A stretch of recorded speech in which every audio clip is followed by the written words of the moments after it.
മാറ്റത്തിന്റെ പാതയിലാണ്. 2026 നിയമസഭാ തെരഞ്ഞെടുപ്പിൽ 100-ലധികം സീറ്റുകൾ നേടി UDF അധികാരത്തിൽ വരുമെന്ന ഉറച്ച പ്രഖ്യാപനവുമായിട്ട് കോൺഗ്രസ് നേതൃത്വം രംഗത്ത് വരികയാണ്. തദ്ദേശ തെരഞ്ഞെടുപ്പിലെ തകർപ്പൻ വിജയത്തിന് പിന്നാലെ രാഷ്ട്രീയ തന്ത്രജ്ഞൻ സുനിൽ കനകുലുവിന്റെ റിപ്പോർട്ട് കൂടി വന്നതോടെ UDF ക്യാമ്പ് ആവേശത്തിൽ അലതല്ലുകയാണ്. അതിൽ VD സതീശൻ നടത്തിയ ഒരു വെളിപ്പെടുത്തലാണ് ഏറ്റവും കൂടുതൽ ശ്രദ്ധ നേടുന്നത്. ഒരു വാർഡിൽ 100 വോട്ട് അധികം പിടിക്കുക എന്ന കൃത്യമായ തന്ത്രമാണ് കോൺഗ്രസ് അണികൾക്ക് നൽകിയിരിക്കുന്നത്. ഇടതുമുന്നണിയുടെയും NDAയുടെയും അടിത്തറ ഇളക്കിക്കൊണ്ടുള്ള ഈ ജൈത്രയാത്ര 2026 കേരളം ആര് ഭരിക്കുമെന്ന് വ്യക്തമായി പറഞ്ഞു കഴിഞ്ഞു. അതായത് NDAയിലെയും LDFിലെയും ഒരുപാട് ഘടകകക്ഷികൾ UDFിലേക്ക് വരുമെന്ന പ്രഖ്യാപനമാണ് സതീശൻ ഇവിടെ നടത്തിയത്. 100-ലധികം സീറ്റുകൾ നേടി UDF അധികാരത്തിലെത്തുമെന്നാണ് പ്രതിപക്ഷ നേതാവിന്റെ ആത്മവിശ്വാസം. മുഖ്യമന്ത്രി സ്ഥാനത്തിനായി കോൺഗ്രസിൽ തർക്കമുണ്ടെന്നത് CPM പ്രചാരണം മാത്രമാണെന്നും മുഖ്യമന്ത്രി സ്ഥാനത്തിന് വേണ്ടി ഒരാളും പിണങ്ങിയിട്ടില്ല എന്നും മുഖ്യമന്ത്രിയാകാൻ യോഗ്യതയുള്ള നിരവധി പേർ കോൺഗ്രസിലുണ്ടെന്നും എന്നതിൽ അഭിമാനമുണ്ടെന്നും സതീശൻ പറഞ്ഞു വെക്കുകയാണ്. LDFിലും NDAയിലുമുള്ള പല പാർട്ടികളും UDFിലെത്തും. തെരഞ്ഞെടുപ്പിന് മുൻപ് വിസ്മയമുണ്ടാകുമെന്ന് VD സതീശൻ കോൺഗ്രസ് ക്യാമ്പിൽ പറയുകയാണ്. നിയമസഭാ തെരഞ്ഞെടുപ്പിൽ 100-ലധികം സീറ്റുകൾ ഉറപ്പാണ്. UDFിൽ വിസ്മയമുണ്ടാകും. നിയമസഭാ തെരഞ്ഞെടുപ്പിന്റെ അജണ്ട UDF തീരുമാനിക്കുമെന്നും LDF സർക്കാർ പരാജയപ്പെട്ടെടുത്ത് നമ്മൾ നടപ്പാക്കേണ്ട കാര്യങ്ങൾ പ്രഖ്യാപിക്കുമെന്നും സതീശൻ ഇവിടെ പറഞ്ഞു വെക്കുകയാണ്. UDF അധികാരത്തിലെത്തി സർക്കാർ ഖജനാവ് നിറയ്ക്കും. ഇടതുപക്ഷത്തിന്റെ സഹയാത്രികരായവർ UDFിനൊപ്പം ഉണ്ടാകും. ഇതായിരുന്നു സതീശന്റെ പ്രഖ്യാപനം. നിയമസഭാ തെരഞ്ഞെടുപ്പിൽ 100-ലധികം സീറ്റുകളാണ് കോൺഗ്രസ് ലക്ഷ്യമിടുന്നത്. 85 സീറ്റ് ഉറപ്പെന്ന് വയനാട്ടിൽ നടന്ന നേതൃത്വ യോഗത്തിൽ വിലയിരുത്തി.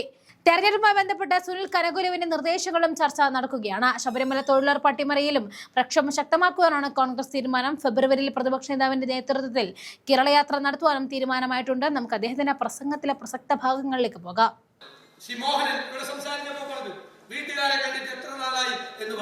കർണാടകത്തിൽ നിന്നും AIC സെക്രട്ടറിയായ മോഹനും അറിവഴകനും മൻസൂർ അലിഖാനും ശ്രീമതി ദീപ മാഡവുമെല്ലാം എത്രയോ ദിവസമായി അവരുടെ വീട്ടുകാരെ കണ്ടിട്ട് അവരെ ഏൽപ്പിച്ചിരിക്കുന്ന ദൗത്യം ഇവിടെ ഭംഗിയാക്കാൻ വേണ്ടിയിട്ടാണ് അവർ വന്നിരിക്കുന്നത്. അപ്പൊ നമ്മൾ ചലിക്കാതിരുന്നാലോ, നമ്മൾ പ്രവർത്തിക്കാതിരുന്നാലോ വീട്ടുകാരെ വിളിക്കുമ്പോൾ ഇവരെ പറ്റി വർത്താനം. അവരല്ലേ ഇവിടെ വന്നിട്ട് എത്ര ദിവസമായി പോകണം. ഇനി വേറെ ഒരു ചിന്തയില്ല. പാർട്ടി അഖിലേന്ത്യാ കോൺഗ്രസ് കമ്മിറ്റി ശ്രീ രാഹുൽ ഗാന്ധിയുടെ നേതൃത്വത്തിൽ ശ്രീ KC എല്ലാ നേതൃത്വത്തിൽ നമുക്ക് ഫുൾ സപ്പോർട്ടാണ്. പിന്നെ CPM നടക്കുന്ന ഒരു നറേറ്റീവ് മുഖ്യമന്ത്രി സ്ഥാനത്തിന് വേണ്ടി ഭയങ്കര അടിയും. ഞാൻ ഒരാഴ്ച മുമ്പ് കണ്ടു VD സതീശൻ നല്ല പടം. അത്ര പടം എൻ്റെ ഇദ്ദേഹം മുഖ്യമന്ത്രിയാവില്ല, സപ്പോർട്ട് ചെയ്യാൻ കാണുമ്പോൾ നിർത്തോന്നില്ല ആർക്കാണെങ്കിൽ. ഞാൻ നോക്കിയപ്പോ പിറ്റേ ദിവസം ആ പടത്തിൽ സണ്ണി ജോസഫാണ്. ഇദ്ദേഹം മുഖ്യമന്ത്രിയായ എങ്ങനെ ഇരിക്കും? അതേ ആളല്ല. അതിന്റെ പിറ്റേ ദിവസം സുധാകരന്റെ പടം, പിന്നെ KC വേണുഗോപാലിന്റെ പടം, പിന്നെ ഒരു ദിവസം വിഷ്ണുവിന്റെ പടം, പിന്നെ ഷാഫിയുടെ പടമുണ്ട്, കുറെ പേരുടെ പടം, എല്ലാ കോൺഗ്രസ് നേതാക്കന്മാരും മുരളീധരന്റെ സെയിം ആളുകൾ കിട്ടുന്നുണ്ട്. എന്താണെന്നറിയാമോ?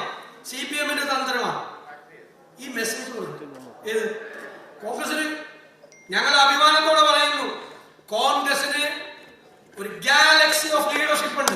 അത് ഞങ്ങളുടെ അഭിമാനമാണ്. നല്ല ലീഡർഷിപ്പ് ഉണ്ട് കോൺഗ്രസിന്.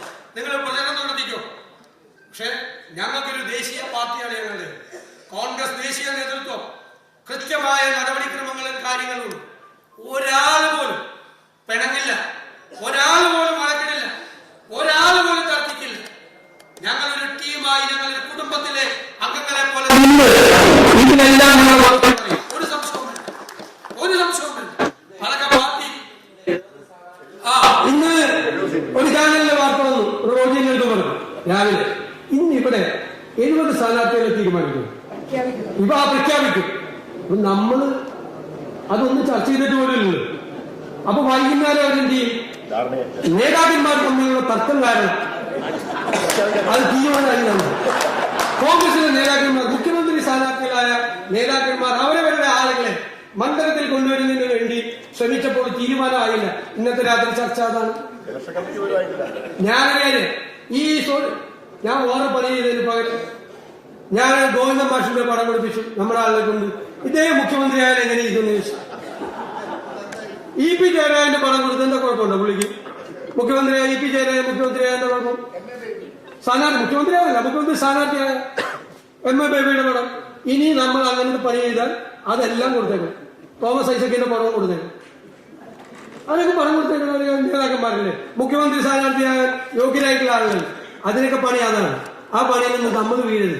നമ്മൾ മനസ്സിലാക്കിക്കൊള്ളാം, ഇത് നമ്മൾ ഒന്നും പറയാനില്ല UDF നെ കുറിച്ച്. നമ്മൾ അഭിമാനത്തോടെ പറയുന്നു, ഇത് വെറും UDF അല്ല, ടീം UDF. അപ്പുറത്ത് ശിഥിലമായി കൊണ്ടിരിക്കുന്ന LDF.